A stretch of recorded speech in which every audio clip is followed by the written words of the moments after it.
Assalamualaikum warahmatullahi wabarakatuh. Sebelum memulai pelajaran hari ini, mari kita berdoa bersama-sama sesuai dengan keyakinan masing-masing. Berdoa dimulai. Berdoa selesai. Ya, selamat siang semuanya. Semoga kita selalu sehat dan dalam lindungan Allah Subhanahu wa taala. Silakan disiapkan untuk buku tulis dan alat tulisnya. Kita akan memulai pembelajaran hari ini. Perkenalkan dulu, nama saya Bu Eksi. Saya di sini mengajar akuntansi dasar untuk kelas 10 akuntansi. Untuk pembelajaran hari ini, materinya adalah konsep dasar akuntansi.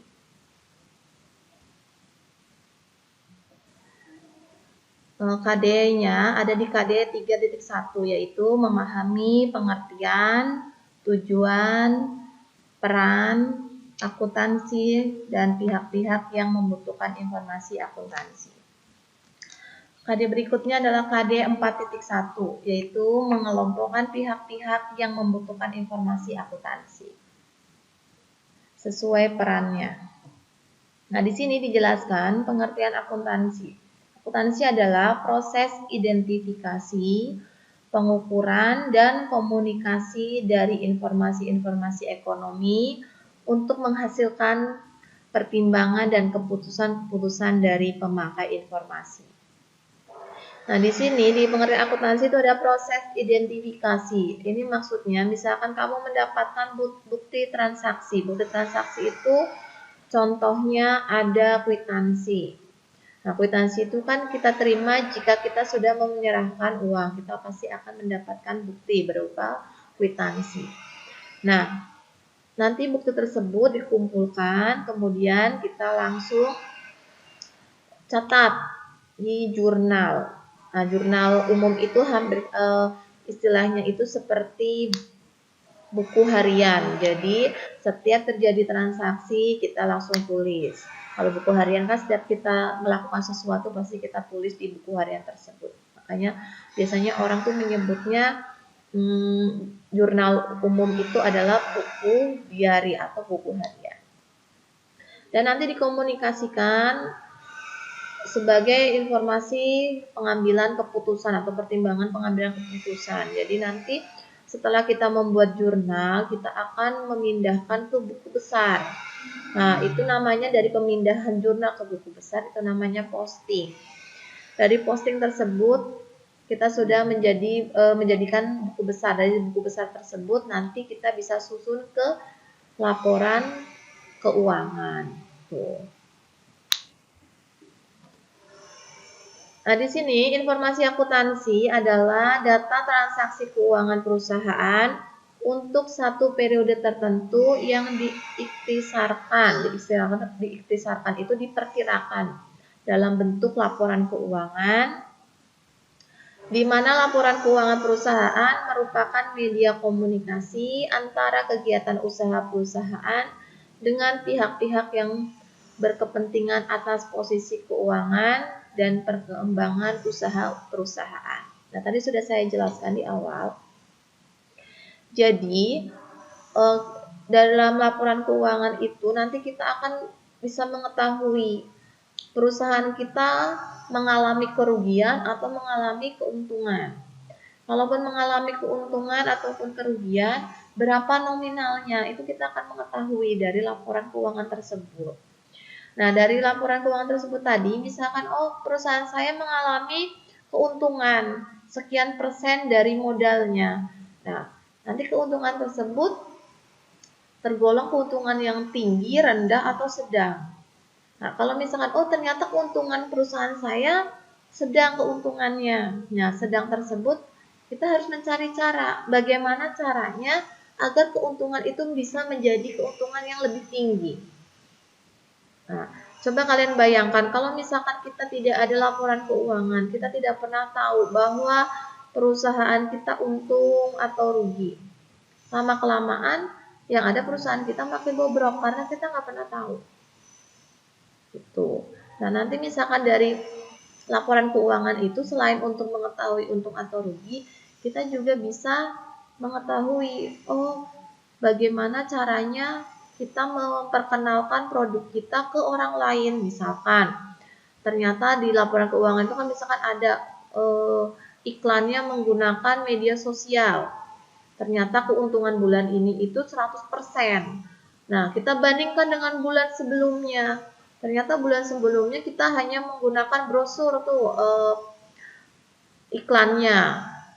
Memberikan informasi ke pelanggan itu hanya menggunakan brosur. Ternyata kita hanya mendapatkan untung 50%. Nah, berarti kita harus mempertahankan pemasaran yang menggunakan media sosial. Nah, tapi kita lihat lagi di lapangan. Menggunakan media sosial itu kita harus bagaimana? Harus ada perubahan kah? Harus ada penambahan apakah? Nah, kita harus lihat dari situ. Itu yang namanya kita berada di suatu usaha. Jadi jangan hanya kita mendapatkan keuntungan terus kita tidak bisa mengembangkan. Bahkan jangan sampai kita mengalami kerugian dan kita tidak tahu, yang ada nanti kita gulung tikar atau kita bangkrut gitu. Nah, di sini ada bidang spesialisasi akuntansi. Nah, di dalam akuntansi kita nanti akan belajar mengenai akuntansi anggaran. Namanya anggaran, berarti kita dalam kegiatan sebelum melakukan kegiatan tersebut kita harus menganggarkan. Contohnya saja misalkan kamu nanti misalkan, Bu, nanti lebaran haji saya katanya mau dikasih uang sama orang tua saya atau sama nenek saya. Nah, pasti kamu punya anggaran. Nanti kalau dikasih uang, saya mau beli ini. Kamu harus cek harga. Kira-kira kalau beli sepatu misalkan, harganya berapa?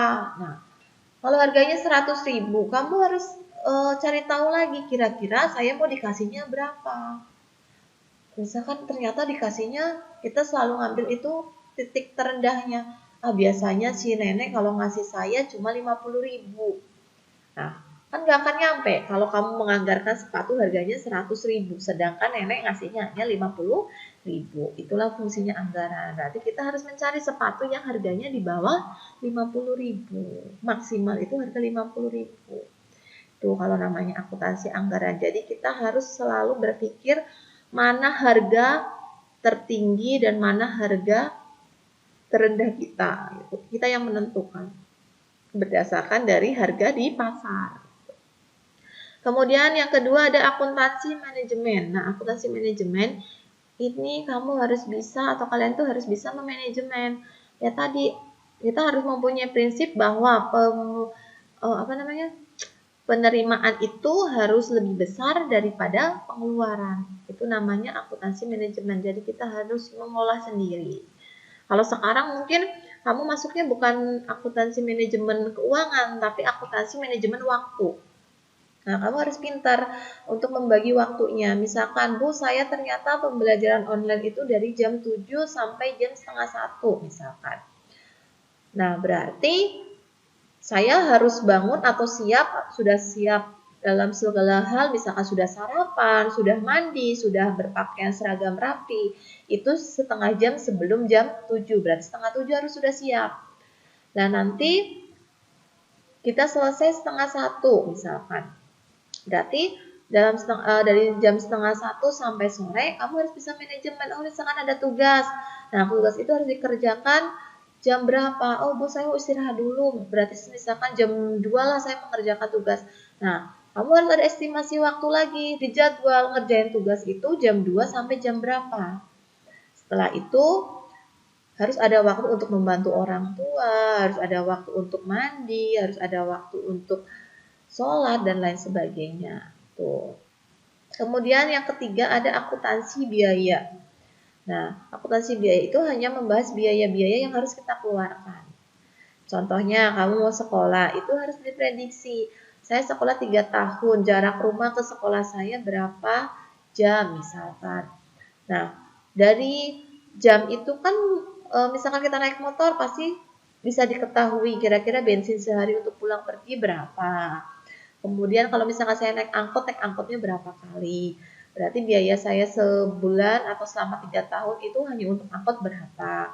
Kemudian biaya jajan saya berapa. Itu yang namanya akuntansi biaya. Jadi biaya yang harus kita keluarkan. Tuh, itu harus diperhitungkan. Yang keempat, akuntansi keuangan. Nah, akuntansi keuangan itu tadi berdasarkan anggaran, kira-kira pemasukan kita berapa, ini realnya atau kenyataannya. Tadi dianggarkan misalkan pemasukannya dari nenek kan tadi 50.000 ya. Ternyata di akuntansi keuangan dari nenek 100.000, kemudian dari 100.000 itu kita buat beli apa, buat apa, buat apa. Nah, ada tidak sisanya? Tuh. Atau apakah malah kita kurang? Nah, kalau kurang bagaimana? Kalau di akuntansi itu tidak boleh ada kurang. Kita usahakan itu harus pemasukan itu harus lebih besar daripada pengeluaran. Itu prinsipnya. Jadi kita itu hidup harus untung, jangan mau rugi. Gitu. Kemudian yang kelima ada auditing, akuntansi pemeriksaan. Nah, tadi kan kita sudah mencatat dari jurnal, kemudian ke buku besar, ke laporan keuangan. Nah, kemudian nanti kita akan diperiksa oleh bagian auditingnya. Ada bagian pemeriksanya. Diperiksa benar tidak ini memasukkan angka nominalnya, benar tidak ini pemasukannya sekian, benar tidak ini pengeluarannya sekian, pembiayaannya selama satu periode itu sekian. Itu namanya akuntansi pemeriksaan. Yang keenam ada akuntansi pemerintahan. Nah, akuntansi pemerintahan itu pemerintah punya laporan keuangannya tersendiri. Nah, di dalam akuntansi pemerintah ini kenapa kita harus tahu? Karena kita kan sudah membayar pajak ya, pajak kalau kita sebagai warga Indonesia yang baik kita wajib membayar pajak. Nah, di pajak tersebut akan ada akuntansinya, akan dicek oleh pemerintah. Nah, nanti kan dari uang-uang pajak yang sudah disetorkan oleh masyarakat akan disalurkan dalam bentuk fasilitas umum, misalkan perbaikan jalan, pengaspalan jalan, pengecoran jalan, kemudian pembangunan pasar.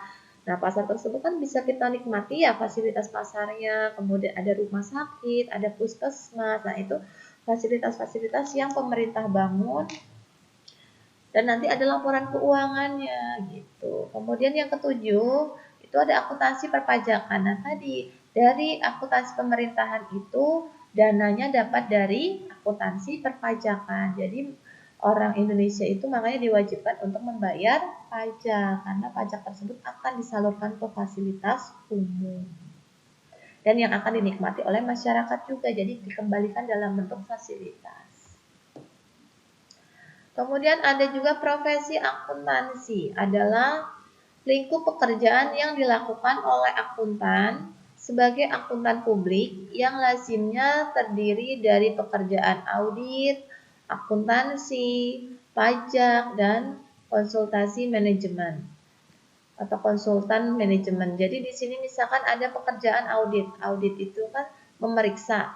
Jadi nanti kita tugasnya memeriksa laporan yang sudah dibuat oleh perusahaan-perusahaan.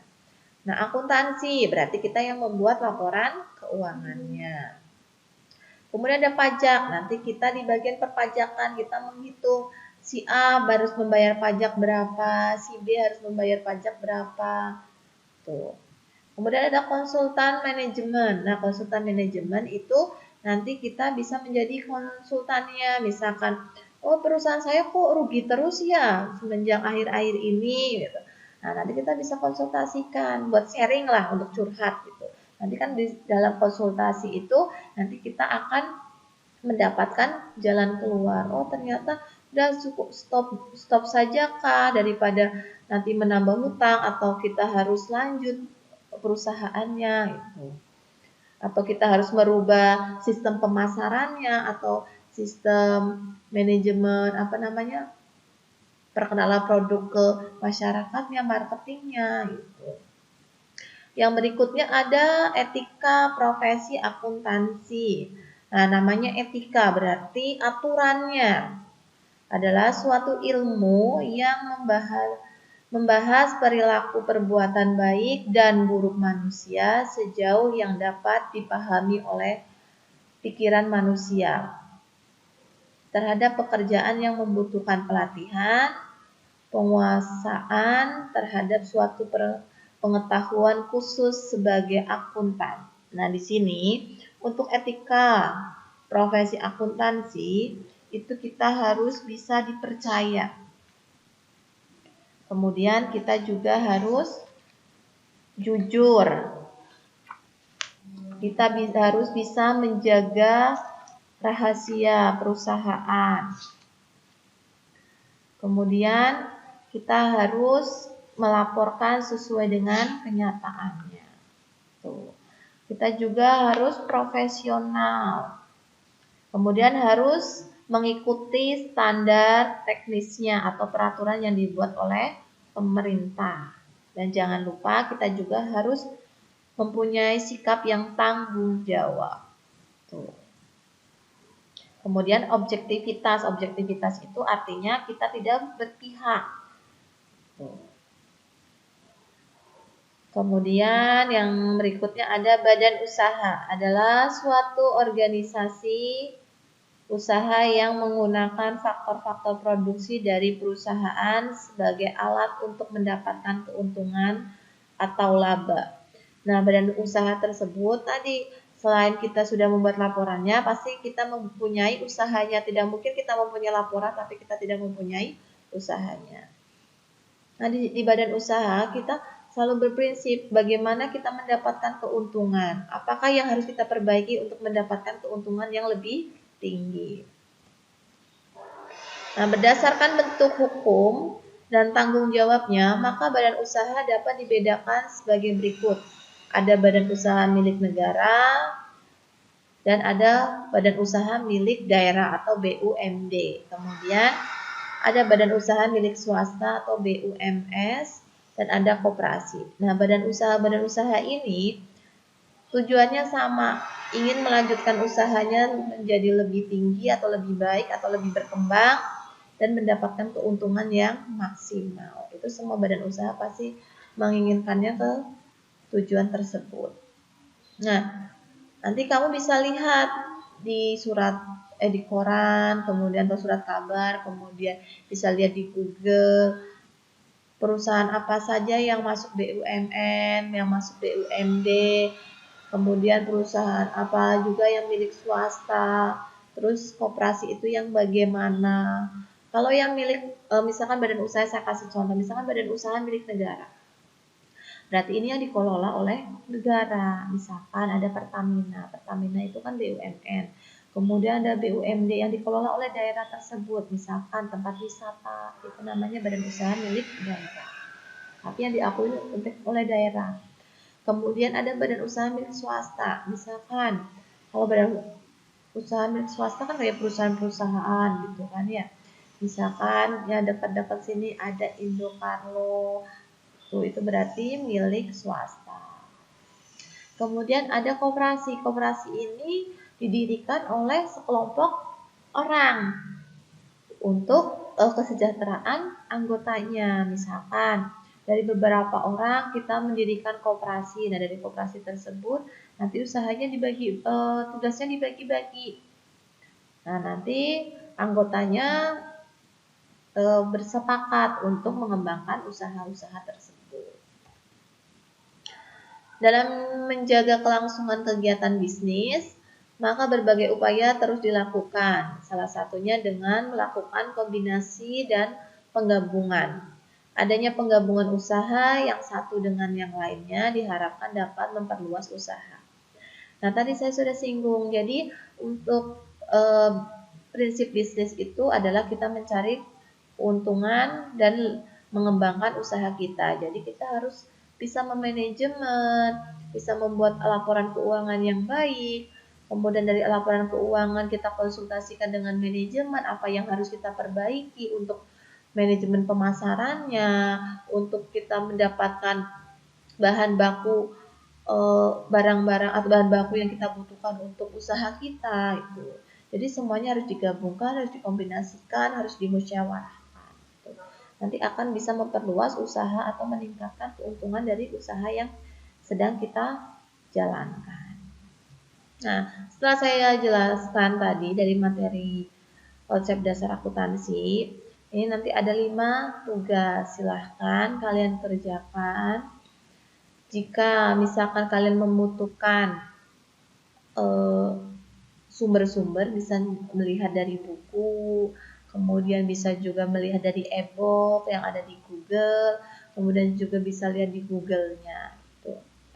Nah, pesan saya, misalkan kalian mendapatkan sumber, silahkan dibaca sebaik-baiknya, kemudian rangkumlah dari sumber tersebut menggunakan bahasa kalian sendiri, karena dengan menggunakan bahasa kita sendiri, kita akan lebih paham.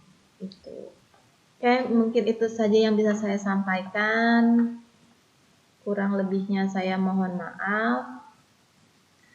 Semoga bisa bermanfaat dan kalian bisa belajar maksimal di rumah dan kita selalu sehat dan dalam lindungan Allah Subhanahu wa taala. Oke, terima kasih dan selamat siang. Wassalamualaikum warahmatullahi wabarakatuh.